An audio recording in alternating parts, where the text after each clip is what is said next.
Hello, ladies and gentlemen of the internet. Welcome back to MOVIEVERSE, the movie review podcast show featuring myself, the Habitual Pixel, and my co-host, Big Nasty Productions. Today, we are just past the halfway point on our road to the Oscars 2015, where we review every damn movie nominated for Best Picture and review it and talk about it and, share with you what we think about it. Today, we arrive at Selma. This is a film about the civil rights movement, focusing specifically on Martin Luther King's life. Kinda. A section of his life. Yeah, more so specifically focusing on the marches from Selma to Montgomery. Mm-hmm. Yes. And I believe it was 1965. Mm-hmm. Right after he won the Peace Prize. And people started listening to this guy. Yeah, this is it's a biopic. Another biopic. It's alarming how many of these get made every year and get nominated for all these awards because it's just so easy to I don't know, sway. I don't know what it is. I'm not gonna say sway sympathies or something like that, but yeah. Well, it's kind of true though, really, if you think about it. I mean. And not to say that it's not a story that needs to be told historically. I mean, obviously, it is a good story. Yeah, and Martin Luther King, obviously, nothing but great respect and admiration for the man. But oh yeah, he did amazing things. As far as a film goes, I was gonna say I like the story, the one the historical story. I don't really like this movie so much. That's based on that story, if that makes any sense, because. The civil rights movement is definitely an interesting topic, and Martin Luther King was at the forefront of that, and he did great things. And this is a movie about those great things and that kind of struggle. But unfortunately, this movie is like drier than crackers without the soup, unfortunately. And it's no disrespect to the content by any means. I feel this is a slow, badly paced, decently well acted though. But decently. I'll say decently. It is just kind of like a jumbled story, basically. It's like a well-acted history lesson, if you will. Yep, couldn't agree more.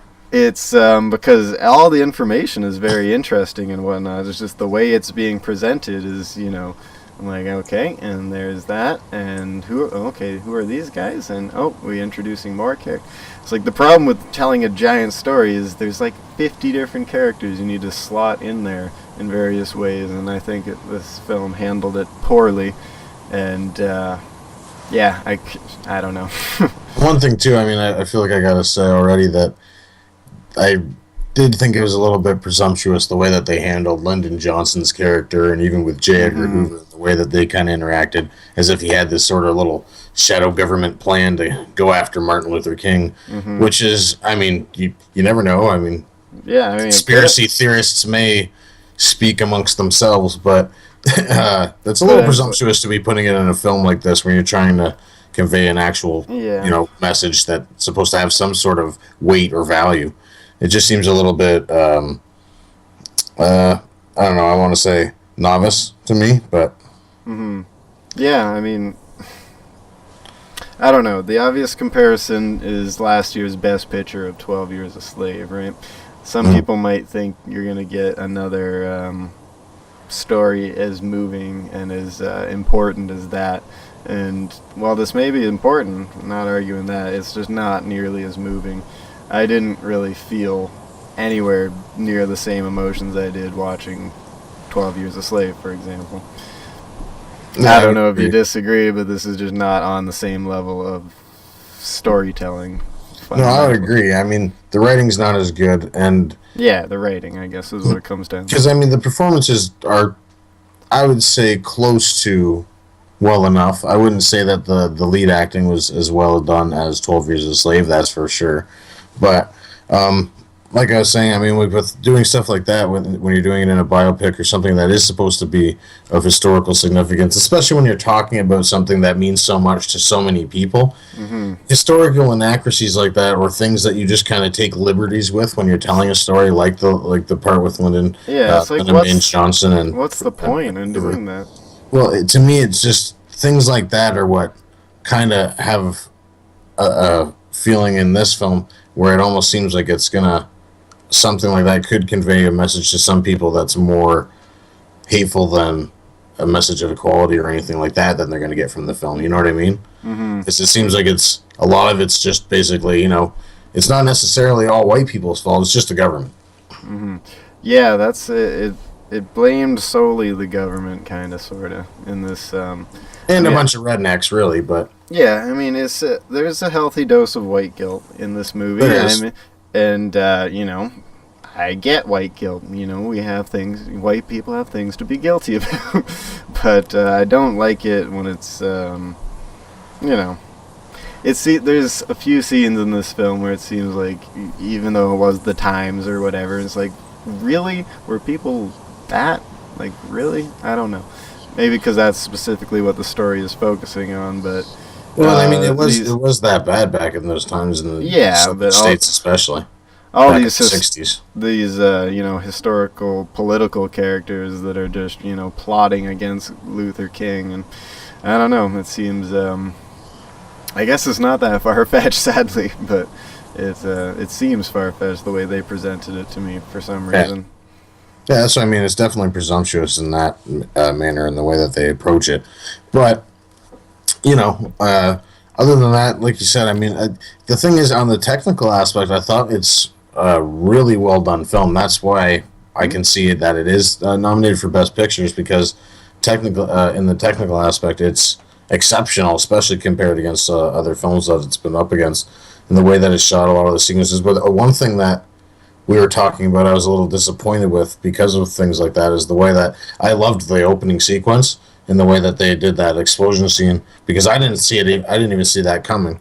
No. And honestly, I thought it just seemed weird that they never even touched on what happened there. It seemed it kind of was lost in the. Yeah, it does skip past a lot of major events in the civil rights movement. It's like they happen and they show it, and then the next scene is long time afterwards where Martin Luther King is talking about it or discussing it with somebody else.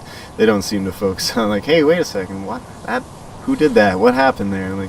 Shouldn't this be a cause for alarm? But I get it, it's about more than that. But they did gloss over a lot. You're definitely right though, it's well shot. I think I said well acted somewhat. Directionally wise, it's nothing really wrong with it by any means. The pacing is one of the only things.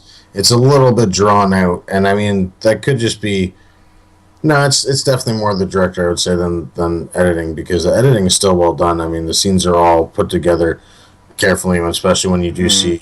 I do like his speech scenes are all decent. Those are very well done. Decently moving. The main actor who had to memorize and deliver these with the same gusto as the real Martin Luther did a damn good job. They were filmed appropriately. Nothing really stuck out to me as being our artistically over the top in terms of direction, but that's similar to 12 Years a Slave. It's you don't need to do anything fancy here. It's just a good film. Yeah, you just need to film it properly, and no need for special effects by any means.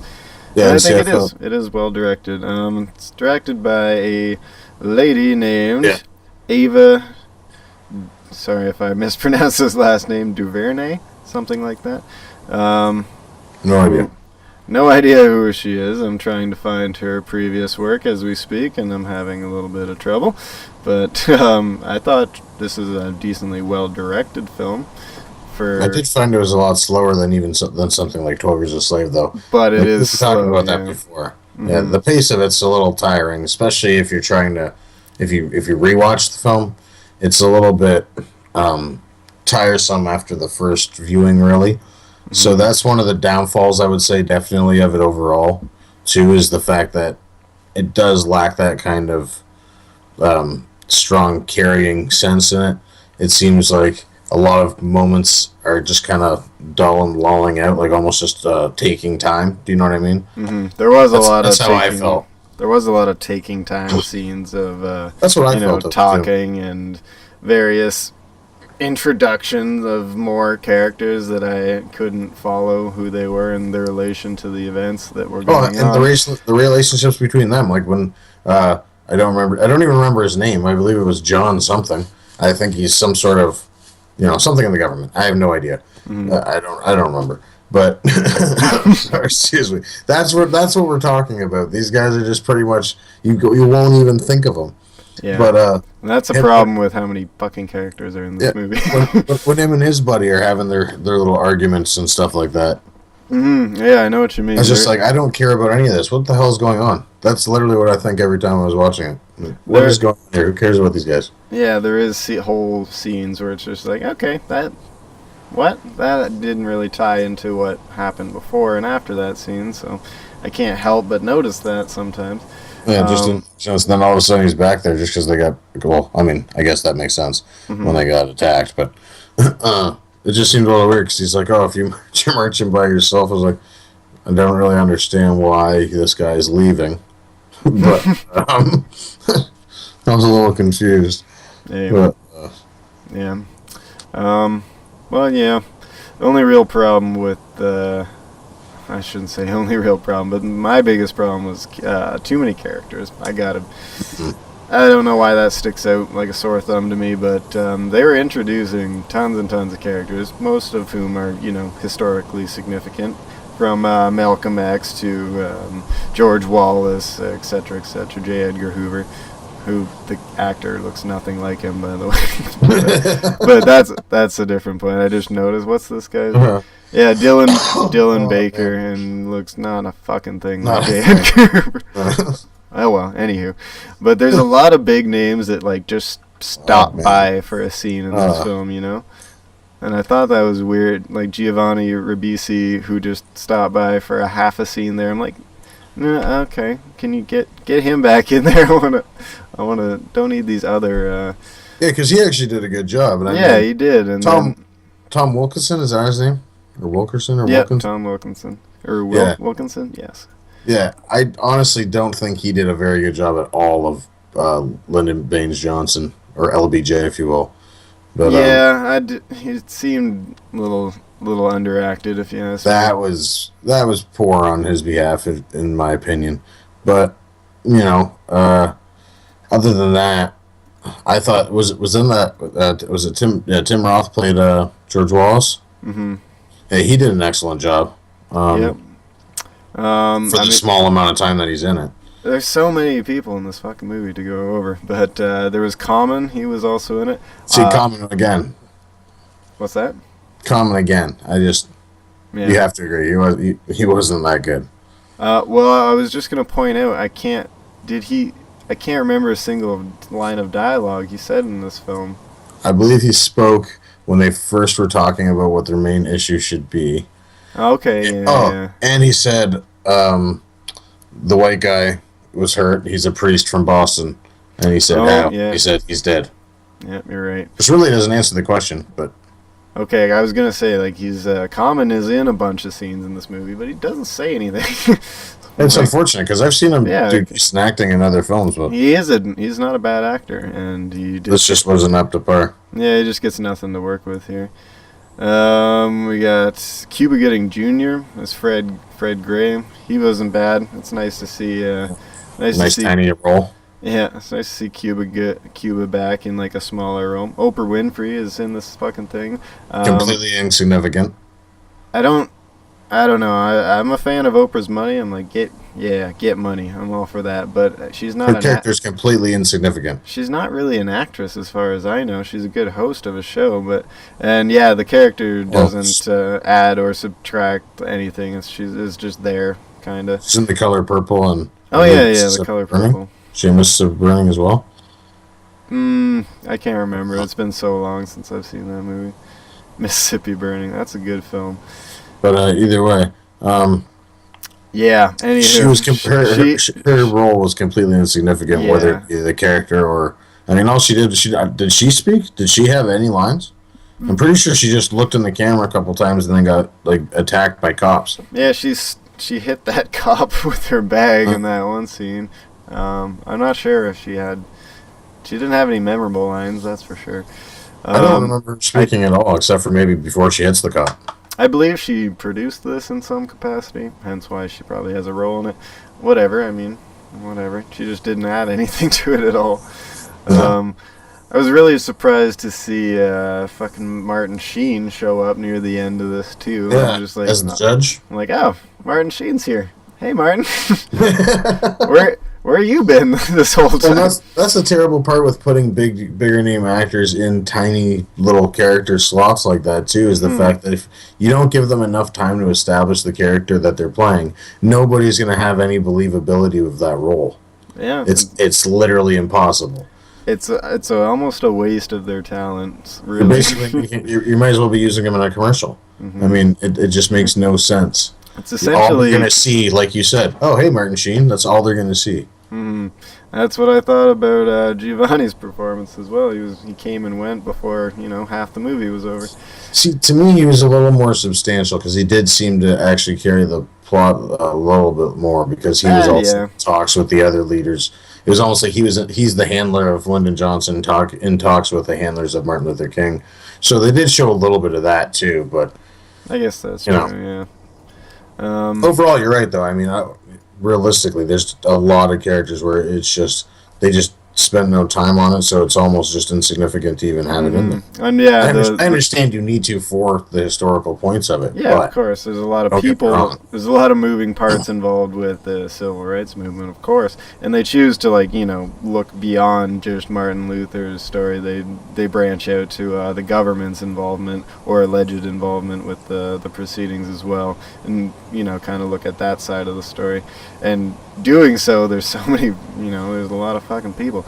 The few that we just mentioned are not even half of the listed ones.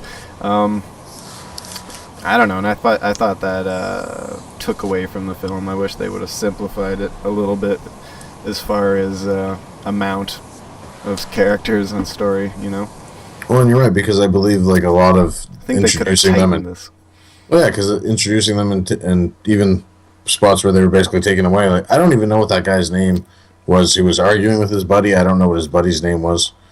But no, either way, that guy just goes away, and I have no idea who he is. And I don't even care. I just kind of want to know what's going on with the progression of what Martin Luther King's doing at the moment.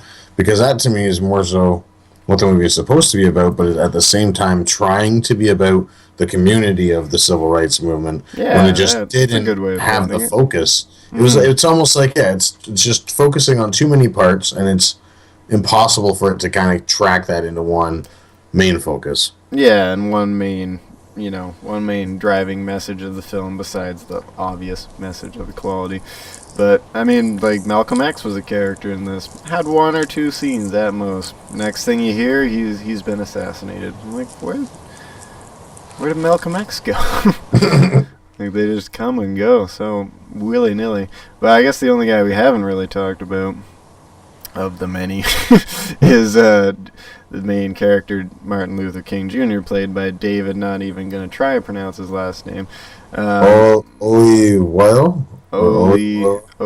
I'm sorry, buddy. Sorry, man. Oli Takumbo. Something like that. Who is a British actor, of course. And he was in Rise of the Planet of the Apes recently. He was in Lincoln, what do you know? We're just talking. And he's a voice in Star Wars Rebels apparently as well. Neato. Amongst other smaller roles, and I think he does a good job. I don't think he looks exactly like Martin Luther King, but no, but it's not. Yeah, he does a good enough job. I don't know if he does a great performance, but yeah, exactly. It's good, not great. It lacks it lacks that over the edge performance that you want to get from a main character, and that I hoped I would get from Daniel Day-Lewis in Lincoln, and only kinda got. You know what I mean? If you're gonna carry something like this, I want something amazing, and it was good, but not great. I wasn't literally reduced to tears like fucking 12 Years a Slave, And that could be one of the reasons too that even some of the pacing seems slow, because some of the discussions that he has that really are completely irrelevant to the plot of what's going on with the marches. Yeah, I wanted to hear Martin's story, and they kept going away from it. Yeah, like aside from that stuff, that's kind of just is what slows it down so much. Is just the fact that you're really not connected to it at all. It's just a brief. It's just a history lesson essentially. That's well acted in certain pieces And well shot. and well shot, but it's unfortunate Decently scored. I wanted it to be better. That's the Yeah, problem. so did I. I mean, I fucking loved 12 Years a Slave last year. It was awesome. I'm like, oh, sweet. Are we going to get like that level of performance about the Martin Luther King story? Because I could get behind that. And it ended up just being, I don't know, just like any other biopic, really. Like, there's so many that are just good, not great, A lot of them fall in the average category because I don't know. It's got to be harder to work with historical events because of people scrutinizing you over accuracy and things like that. Maybe it is harder to do a historical piece.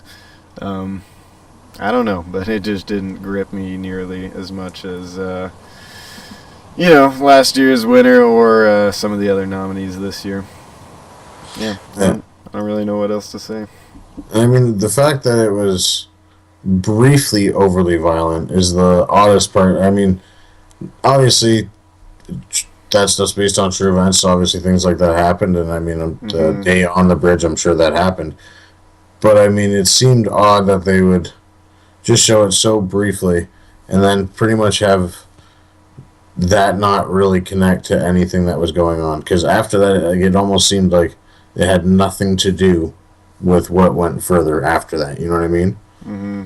Oh, and I don't know if it's the writing or the direction in this. Really, it's just slow, and I feel like it's just kind of like you said. It's just off in two different directions as far as the pacing and the story go. It's just very odd.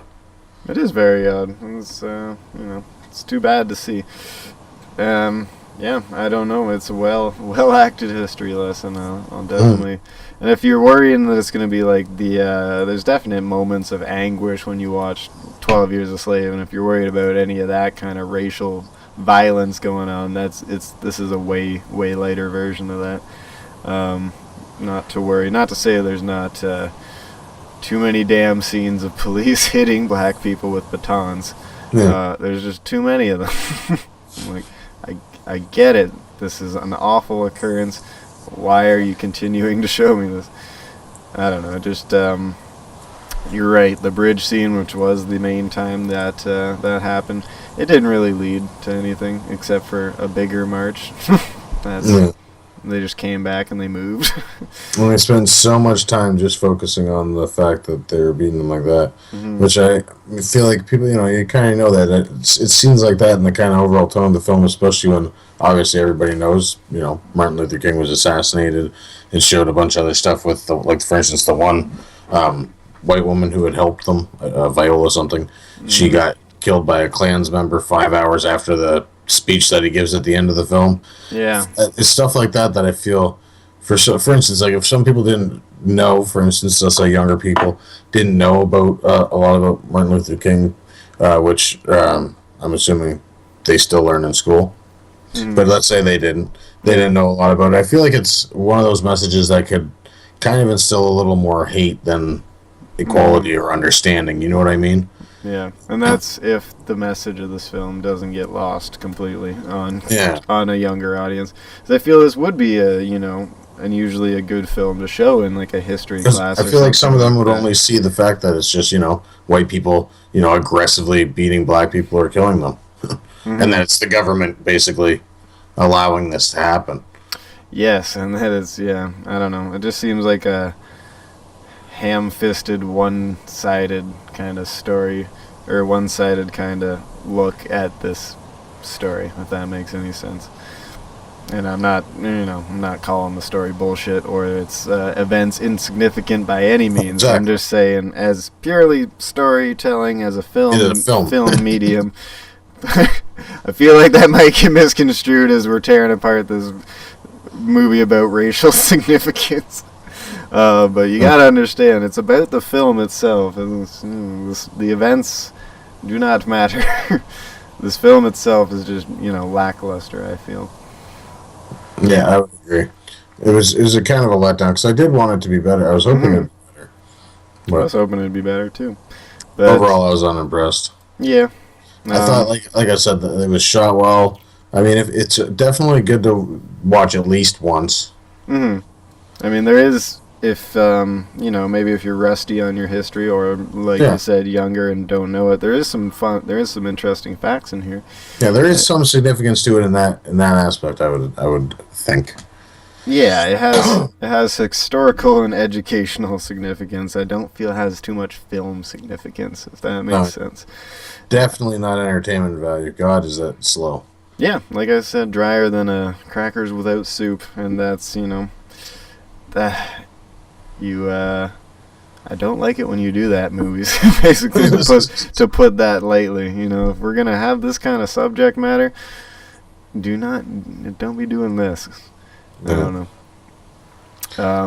Do you have anything else you want to say as we wrap up our review of Selma? I mean, I don't mean to say we hate this film. It's just not impressive, I guess. Exactly. It's just another okay film. I guess the only other things I'd have to say is, again, just, don't get it misconstrued that it's not like we are tearing apart the fact that it's not saying it's not historically significant or accurate or whatever. We're saying as a film, it doesn't flow well as far as the plot devices and the storytelling goes. And like we said, the technical aspects of the film are very well done, and some of the performances are very well done. But it's just not enough to make it an overall entertaining film or really that great of a film at all. And that's why I say it is only something that I would recommend people to view once, just because if you, again, don't know or just kind of want to see sort of, a little more what it would have been like, I guess. I don't know who's kind of that glutton for punishment to just watch people get beaten, but...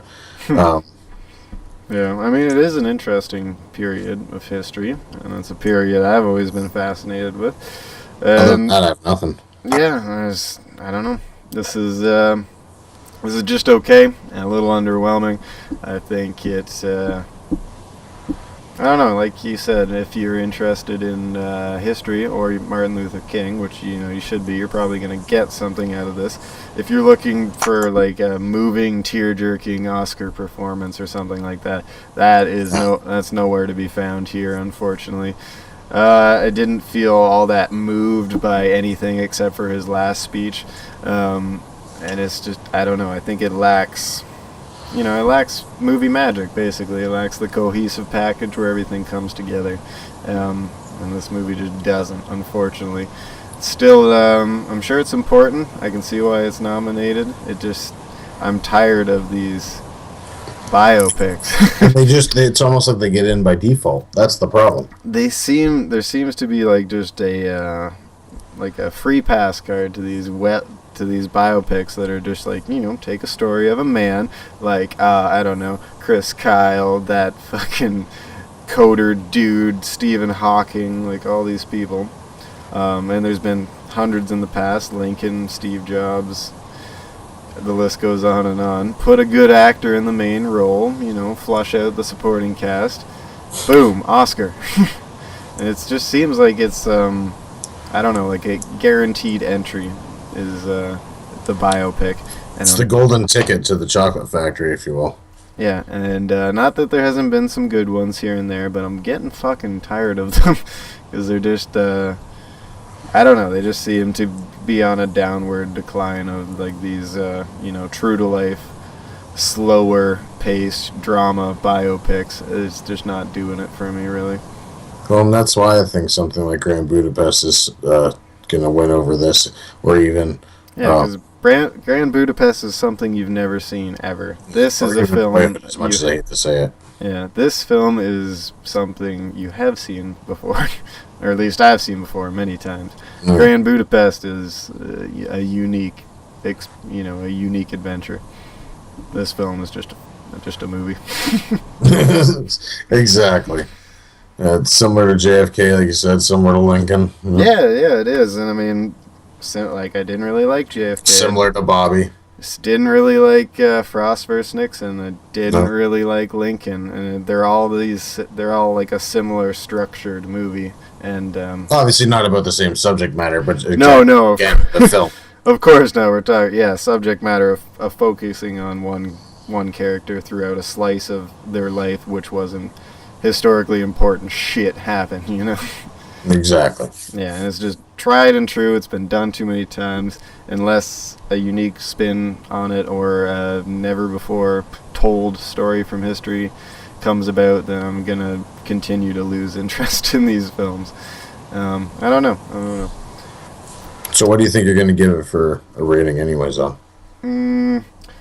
For a rating, and I don't want it to come off like it's garbage. This is definitely not a 2 out of 10 by any means. No, not at all. It's Anything not a 50 Shades of Grey. No, but it just it lacks greatness, I feel. sorry if that's It's just good. It's just good. Sorry if that's a bold statement, but it lacks greatness. I would give it a 6 out of 10, unfortunately. Nope, 6.5. I was going to say I did really like that bridge scene, as pointless as it may be. I thought it was shot really cool. Yeah, 6.5 out of 10.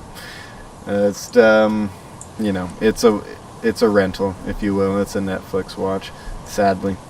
Unless, of course, you are interested in the subject matter. Again, I would agree. I'm going to also go ahead. I think for my rating, I'm going to give it a 6.5 as well. It's just, it didn't involve you at all. Like, it didn't pull you in my opinion, just because it was kind of all over the place. You watching this guy do this. Too many characters, like you said, slowly paced. Aside from the technical aspects of the film, I really didn't like too much about it. Except for some performances, and that's about it. So, yeah, 6.5, and watch it once just to check it out. That's my only suggestion as far as viewing it. Either that or don't. Like, really, it's not something I recommend that highly. Exactly. You're not going to take it or leave it, basically. It's the kind of story where the events that it was based on are more interesting than the movie based on the events. Exactly. So if maybe if you really are interested in the civil rights movement, just go fucking research it. Spend a couple hours on some go to the library. Yeah, go to the library and spend some time with some textbooks and learn a thing or two, because history is fascinating. And yes, white people are terrible, but this this film doesn't make that experience any better than just reading a textbook, sadly. If I had the option to watch this film in school or hear a well-said lecture about the same subject matter, I'd probably pick the lecture. Yeah, that's sad. Right. Yeah. And that's a sentence I never said before. All right, 6.5 across the board for Selma. Good, not great. And that's going to wrap up our review. And hopefully we don't come off as racist assholes. But hey, I don't think we are. And you shouldn't either. Don't be stupid. Not racist. No, not by any means. We just like good films, goddammit. Yeah, it's not a race thing. Not at all. So thanks for tuning in. And stay tuned. What's that? Nothing. Just making it awkward. Shenanigans.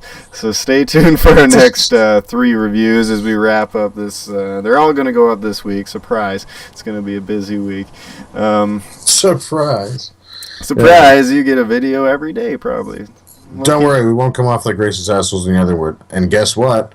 We don't like some other ones either. Yep. It's like, guess what? This isn't the only crappy film that made it into the Oscars this year. Surprise. Yep. Not, I shouldn't even call this film crappy. It's just another movie. Yep. Anywho, we have 3 reviews upcoming, and then we're going to wrap it up with, a prediction, or top 3 or 5 or what have you. And probably do one afterwards talking about who actually won and how sad we are that, Birdman won 10 Oscars. No, hopefully that doesn't happen. But anyways, thanks for watching, guys.